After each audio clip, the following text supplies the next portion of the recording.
Ngay bây giờ, chúng ta sẽ đi thẳng vào một trong những sự kiện lịch sử chấn động nhất diễn ra vào mùa xuân năm 1999 tại Trung Quốc. Thật ra, đôi khi những biến chuyển vĩ mô của lịch sử lại được biểu hiện qua những khoảnh khắc rất đỗi tĩnh lặng ở thế giới con người. Bức màn đã chính thức được kéo lên vào ngày 25 tháng 4 năm ấy, đánh dấu một bước ngoặt không thể đảo ngược đối với hàng triệu người tu luyện Pháp Luân Công. Hôm nay, chúng ta sẽ cùng xem xét cách mà một biến cố khổng lồ ở Trung ương đã dội những tiếng vang đầu tiên xuống một thị trấn nhỏ bé như thế nào và buộc những con người bình dị ở đó phải đưa ra những lựa chọn mang tính triết lý sâu sắc nhất của đời mình. Để hình dung được quy mô thực sự của sự kiện này, chúng ta hãy nhìn vào một con số cực kỳ ấn tượng. Hơn 10.000 người. Vâng, hơn 10.000 người đã ôn hòa tập trung ngay bên ngoài Trung Nam Hải, tức là ngay trước cửa khu phức hợp của chính phủ Trung ương ở Bắc Kinh. Bất kỳ ai am hiểu đôi chút về bối cảnh chính trị Trung Quốc đều thừa hiểu rằng một cuộc tụ tập với quy mô khổng lồ ngay tại khu vực trái tim này là điều vô tiền khoáng hậu kể từ sau năm 1989.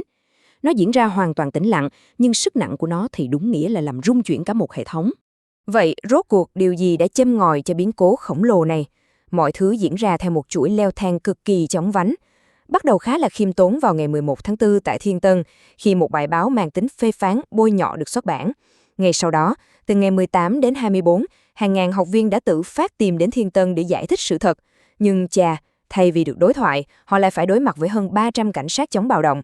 Bạo lực đã xảy ra, máu đã đổ và 45 người bị bắt giữ. Chính sự leo thang đột ngột và bất công tại địa phương này đã dẫn đến một hệ quả tất yếu. Ngày 25 tháng 4, hàng vạn người từ khắp các tỉnh thành quyết định tiến thẳng về Bắc Kinh, tìm kiếm một giải pháp công bằng từ cấp cao nhất. Và khi đã đến được thủ đô, họ thực sự muốn gì? Rất đơn giản và rõ ràng. Đại diện của họ đã đệ trình trực tiếp 3 yêu cầu cốt lõi lên Thủ tướng Chu Dung Cơ lúc bấy giờ.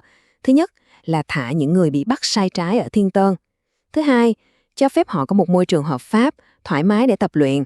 Và cuối cùng là quyền được xuất bản các sách tu luyện của mình. Tuyệt đối không có yêu sách chính trị, không hề có bạo động. Đích thân thủ tướng đã ra mặt giải quyết, những người bị bắt đã được thả, và đến 9 giờ tối hôm đó, đám đông tự động giải tán một cách trật tự, sạch sẽ. Nhìn từ bên ngoài có vẻ như một cuộc khủng hoảng lớn đã được tháo gỡ một cách vô cùng văn minh. Nhưng mà, theo các tài liệu được ghi nhận lại, bề mặt yên ả đó lại song hành cùng một diễn biến hoàn toàn khác ở hậu trường. Ngay trong đêm hôm đó, Tổng bí thư Giang Trạch Dân đã gửi đi một bức thư nội bộ mang tính bước ngoặt. Đối với hệ thống quyền lực tối cao, việc một nhóm người có khả năng quy tụ hàng vạn người trong ôn hòa lại bị xem là một mối đe dọa không thể chấp nhận. Tài liệu nguồn mô tả rõ, sự kiện 25 tháng 4, từ một cuộc thỉnh nguyện ôn hòa, đã nhanh chóng biến thành cái cớ hoàn hảo để hệ thống quyền lực khởi động một chiến dịch trấn áp chính trị quy mô lớn ngay sau đó. Trong khi bầu không khí chính trị ở Bắc Kinh bắt đầu đông đặc lại bằng những toan tính u ám, thì ở các tỉnh phía Bắc, sự kiện này lại tạo ra những làn sóng chấn động đa chiều. Đối với cộng đồng những người tu luyện, biểu tượng Pháp Luân đại diện cho cốt lõi tín ngưỡng của họ. Đứng trước sự kiện chưa từng có này, mỗi cá nhân đã phản ứng dựa trên nhận thức và cảnh giới tâm linh của riêng mình. Có người không sợ sinh tử bước ra bảo vệ tín ngưỡng, có người chọn cách tĩnh lặng, có người hoang mang, và tất nhiên có cả những người lo sợ bị cuốn vào vòng xoay chính trị khắc nghiệt. Bây giờ, chúng ta hãy cùng nhau thực hiện một bước chuyển mình. Tạm gác lại góc nhìn vĩ mô của những sự kiện quyền lực tại thủ đô, chúng ta sẽ thu hẹp lăng kính lại, hướng thẳng về Tiểu Thành. Đây là một thị trấn vùng núi khá hẻo lánh, nơi mà tin tức di chuyển chậm chạp hơn rất nhiều. Ở đây, vào những ngày cuối tháng 4 đó, cơn địa chấn của Bắc Kinh vẫn chưa thật sự lan tới bề mặt. Câu chuyện đưa chúng ta theo chân Lục Thanh, một thanh niên trẻ tuổi. Sáng hôm đó, anh đạp xe đến nhà máy cơ khí làm việc như mọi ngày. Nhưng ngay tại cổng nhà máy, một bầu không khí kỳ lạ bao trùm lấy không gian. Mọi người cứ tụm năm tụm ba bàn tán xì xầm, và ngay khi thấy Lục Thanh bước vào, họ lập tức im bặt. Dọc theo các dãy cầu thang, đồng nghiệp ném cho anh những ánh nhìn đầy ngập ngừng, chần chừ, thậm chí lảng tránh ánh mắt anh như thể muốn nói lại thôi. Chắc chắn một thứ gì đó khổng lồ vừa xảy ra, và dường như tất cả mọi người đều biết, ngoài trừ chính anh. Vậy thì tại sao Lục Thanh, một phụ đạo viên cốt cán của môn tu luyện tại địa phương, lại hoàn toàn mù tịt về một sự kiện liên quan trực tiếp đến tín ngưỡng của mình? Câu trả lời nằm ở chính lối sống thanh tâm quả dục mà anh đã chọn. Lục Thanh tập trung toàn bộ tâm trí vào việc tu luyện. Thậm chí, một chiếc tivi đen trắng rẻ tiền nhất anh cũng kiên quyết không mua, vì anh cho rằng nó chỉ nuôi dưỡng lục dục thất tình và là một loại ma chướng gây sao nhãng tâm trí. Tin tức đối với anh chỉ đến từ vài tờ báo đọc lướt tại cơ quan. Chính sự tách biệt tự nguyện này đã khiến anh hoàn toàn nằm ngoài vùng phủ sóng của bản tin thời sự chấn động đêm qua. Sự hoang mang tột độ của Lục Thanh cuối cùng cũng được giải đáp khi trưởng phòng Lưu Bắc Nhạn gọi anh vào văn phòng. Ông chậm rãi rút từ ngăn kéo ra một tờ nhật báo và nói thẳng: Pháp Luân Công của các cậu xảy ra chuyện rồi. Tờ báo đăng tin về cuộc thỉnh nguyện, kèm theo thông báo của chính phủ với chính sách 30, không tuyên truyền, không báo cáo, không bình luận. Bề ngoài, tờ báo đang cố tỏ ra rạch ròi, tuyên bố chính phủ sẽ không can thiệp vào việc luyện công của quần chúng. Thế nhưng, dưới con mắt lõi đời của trưởng phòng lưu, ông lại nhìn thấy một bức tranh hoàn toàn u ám. Khoảnh khắc này thực sự đã vạch ra một sự tương phản vô cùng tuyệt vời về góc nhìn giữa hai thế hệ, hai hệ tư tưởng hoàn toàn khác biệt. Một bên là trưởng phòng lưu, một người đàn ông ngoài 50 mang đầy những vết sẹo của lịch sử. Ông nhìn sự kiện này qua một lăng kính nhuốm màu sợ hãi. Còn bên kia là Lục Thanh, một thanh niên trẻ với tâm hồn tĩnh lặng của người tu đạo, người hoàn toàn không mường tượng ra khái niệm về sự hiểm ác của các cuộc vận động chính trị. Dưới góc nhìn của trưởng phòng lưu, nỗi sợ của ông không hề là sự hoang tưởng, nó được đúc kết từ máu và nước mắt.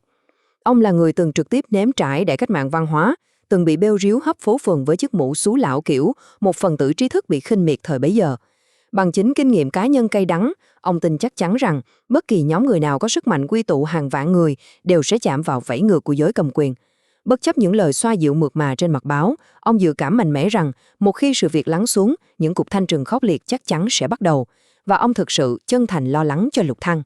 Thế nhưng, trái ngược hoàn toàn với sự hoảng loạn của cấp trên, phản ứng của Lục Thanh lại vô cùng đơn giản. Anh đáp lại rằng mình chỉ thấy tiếc nuối vì đã không thể có mặt ở Bắc Kinh lúc đó để làm tròn trách nhiệm bảo vệ tín ngưỡng. Sự ngây khờ về mặt chính trị nhưng lại kiên định đến cùng cực về mặt tâm linh này tạo ra một bức chân dung nhân vật vô cùng ấn tượng. Lục Thanh không hề nhìn thấy hiểm họa chính trị, anh chỉ nhìn thấy một nghĩa vụ thiêng liêng chưa được hoàn thành. Tuy nhiên, sự bình yên tĩnh lặng của cá nhân Lục Thanh không kéo dài được bao lâu. Mọi chuyện thực sự bùng nổ tại Tử Thành vào buổi họp chiều Chủ nhật. Ngay tại phòng khách nhà trạm trưởng Chu Nghi Thanh, thông tin đầy đủ về sự kiện 25 tháng 4 cuối cùng cũng được phổ biến cho tất cả các phụ đạo viên địa phương. Bầu không khí nóng lên, giọng nói của mọi người căng dần, và ngay lập tức, một cuộc tranh luận chưa từng có trong tiền lệ đã nổ ra, phá vỡ hoàn toàn sự tĩnh lặng vốn có của nhóm tu luyện này. Sự kiện vĩ mô ở Bắc Kinh đã chính thức thử thách nhận thức vi mô của từng cá nhân nơi đây. Cuộc tranh luận nảy lửa này đã xé lẻ nhóm tu luyện thành 3 luồng tư tưởng chính. Nhóm thứ nhất, đại diện bởi Lục Thanh và Chu Nghi Thanh, tin tưởng tuyệt đối rằng việc đứng lên bảo vệ Đại Pháp khỏi sự bôi nhọ là nghĩa vụ hiển nhiên của một người tu luyện. Trong khi đó, nhóm thứ hai, do Vương Kiến Dân dẫn đầu, lại phản đối gay gắt. Họ cho rằng việc tập trung đông người là đang làm chính trị, phá vỡ môi trường tu luyện thanh bình bấy lâu. Và nhóm thứ ba, như Lưu Kiếm Phong, chọn cách bất động tâm tuyệt đối. Mặc kệ thế gian nói gì, không quan tâm, không phản ứng, tự khắc sóng gió sẽ tan. 3 triết lý, 3 con đường, không ai chịu nhường ai. Sự tranh luận gay gắt này thực chất lại làm bật lên một đặc điểm cốt lõi trong pháp môn của họ. Đó là không hề có một tiêu chuẩn chính trị tuyệt đối hay một hình mẫu thống nhất nào được đưa ra để ép buộc tuân theo. Mọi người phải tự đối diện với biến cố dựa trên chính tầng thứ và cảnh giới nội tâm của mình. Biến cố 25 tháng 4 không chỉ đơn thuần là một sự kiện lịch sử bên ngoài nữa, mà nó đã trở thành một bài kiểm tra tâm tính đột ngột. Mỗi học viên trên toàn quốc đều đang phải tự mình cầm bút, tự suy xét và điền những đáp án hoàn toàn khác nhau vào bài thi tâm linh này. Và có một chi tiết vô cùng đắt giá ở cuối sự kiện này. Trong khi những con người ở Tiểu Thành vẫn đang tranh luận sôi nổi, gay gắt trong phòng khách, thì một hình ảnh mang tính biểu tượng vô cùng mạnh mẽ đã xuất hiện. Ngay ngoài khung cửa sổ, gió bắt đầu rít gào, mây đen cuồn cuộn vần vũ, nặng nề áp xuống bầu trời. Tiếng sấm chớp rền vang từ phía chân trời xa xăm vọng lại. Dù họ có chọn cho mình triết lý nào đi chăng nữa, thì một trận cuồng phong bạo vũ tàn khốc của lịch sử cũng đã thực sự ở ngay trước cửa nhà họ rồi. Câu hỏi đặt ra là họ sẽ đương đầu với cơn đại hồng thủy ấy như thế nào? Đó chính là điều khiến chúng ta phải sâu sắc suy ngẫm sau khi xếp lại bài phân tích hôm nay. Cảm ơn quý vị đã đồng hành và hẹn gặp lại trong những phân tích tiếp theo.